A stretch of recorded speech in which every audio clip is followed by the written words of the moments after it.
दोस्तों, ज़्यादातर जो माइग्रेटरी बर्ड्स होते हैं या कहे दोस्तों प्रवासी पंछी, यानी कि ऐसे पंछी या चिड़िया जो कुछ समय तक रहने के लिए किन्हीं दूर के स्थानों में चले जाते हैं। और दोस्तों, ऐसे दूर स्थानों तक वो इसलिए जाते हैं क्योंकि उस समय जहाँ पर वो उनका रहने का जो मूल स्थान होता है, वहाँ की जलवायु या कहें वहाँ का जो मौसम जो होता है वो उनके रहने के लिए अनुकूल नहीं होता। जैसे कि दोस्तों, गर्मियों में अत्यधिक गर्मी और ठंडियों में अत्यधिक ठंड पड़ने पर वो उस स्थिति में उन स्थानों पर नहीं रह पाते। तो दोस्तों, ये जो ज़्यादातर जो पंछी होते हैं या माइग्रेटरी बर्ड्स कहें या प्रवासी पंछी जो होते हैं, वो कुछ समय के लिए अपना स्थान बदल देते हैं, किन्हीं दूर स्थानों में चले जाते हैं। और इनमें से कुछ प्रवासी पंछी ऐसे भी होते हैं जो मौसम एवं जलवायु की इस भीषण परिस्थिति से बचने के लिए लगभग 15,000 किलोमीटर तक की दूरी भी तय कर लेते हैं। और ज़रा सोचिए दोस्तों, जब ये परिस्थितियाँ उनके अनुकूल हो जाती है तो वे उन्हीं स्थानों पर वापस लौट आते हैं। आप ज़रा सोचिए दोस्तों कि ये जो पंछी होते हैं ये कैसे इतनी लंबी दूरी तय कर लेते हैं और उतनी लंबी दूरी तय करके उसी स्थान पर वापस आ जाते हैं। ऐसी स्थिति में दोस्तों, ये जो पंछी जो होते हैं वो अपना उड़ान अत्यधिक ऊंचाई पर उड़ा करते हैं। अत्यधिक ऊंचाई पर जो वायु का प्रवाह होता है या कहें वायु का जो बहाव होता है, वो इन प्रवासी पंछियों के लिए उड़ने में काफ़ी सहायक होता है।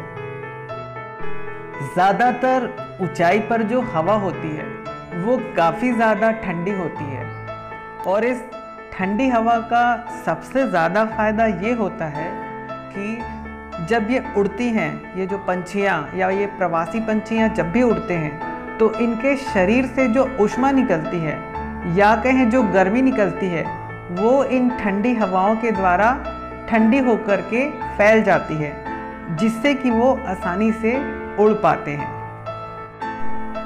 यानी कि दोस्तों, इससे इनके शरीर का जो तापमान जो होता है वो सामान्य होता है, जिससे कि वो आसानी से उड़ पाते हैं। और अत्यधिक उड़ने के कारण, अत्यधिक पंखों को उड़ाने के कारण जो गर्मी जो होती है वो ठंडी हवाओं के कारण वातावरण में चली जाती है।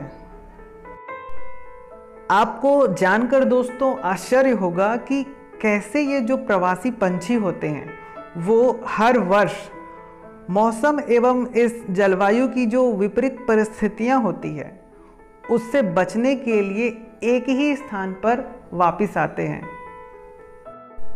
क्या दोस्तों, इन पंछियों को भी ये ज्ञान होता है कि उन्हें इसी दिशा से होकर के अपनी यात्रा करनी है?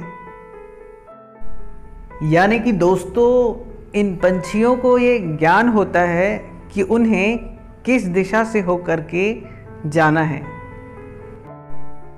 ज़्यादातर दोस्तों, ये जो प्रवासी पंछी होते हैं वो अपनी दिशा का पता लगाने के लिए अनेक प्रकार के भू चिन्हों या कहें लैंडमार्क और काफ़ी सारी चीज़ों का उपयोग करते हैं। ऐसा माना जाता है कि दिन में इन प्रवासी पंछियों को दिशा का अनुमान सूर्य की स्थिति से और रात्रि में इन्हें दिशा का अनुमान तारों की स्थिति से पता चलता है। वैज्ञानिकों के पास ये प्रमाण भी है कि ये जो पंछी जो होते हैं वो दिशा का अनुमान लगाने के लिए पृथ्वी के चुंबकीय क्षेत्र का भी उपयोग करते हैं। और दोस्तों, ये केवल पंछी ही नहीं है जिन्हें जब जलवायु की विषम परिस्थितियों से बचना होता है तो वे एक स्थान से दूसरे स्थान तक प्रवास करते हैं या कहें यात्रा करते हैं। बल्कि दोस्तों, अनेक प्रकार के स्तनधारी जीव, मछलियाँ और कीड़े भी अन्य जंतुओं की तरह उचित जलवायु की तलाश में एक स्थान से दूसरे स्थान की यात्रा करते हैं। उम्मीद है दोस्तों आज की इस वीडियो से आपने कुछ न कुछ नया ज़रूर जाना होगा। वीडियो कैसी लगी नीचे कमेंट के ज़रिए ज़रूर बताइए और हमारे इस चैनल को ज़्यादा से ज़्यादा सब्सक्राइब और शेयर कीजिए। मैं मिलता हूं दोस्तों ऐसी ही एक नई इंटरेस्टिंग और नॉलेजेबल वीडियो के साथ। तब तक के लिए दोस्तों नमस्कार।